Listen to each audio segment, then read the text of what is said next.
Raġel ta' 42 sena mill-Munxar Għawdex beda jaffaċċja ġuri quddiem l-imħallef Natasha Gallia Xiberras fuq akkużi serji relatati ma' droga. Jonathan Roger Portelli jinsab akkużat b'żewġ akkużi ewlenin, traffikar u possess aggravat ta' raża tal-kannabis. Il-każ imur lura għal Mejju 2013, jiġifieri 12 sena ilu.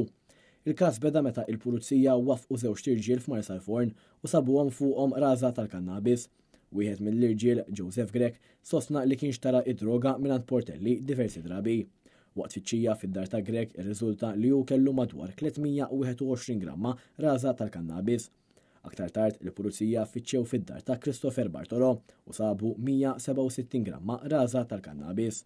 Bartolo identifika wkoll il-Portelli bħala il-fornitur tiegħu għal aktar minn sena.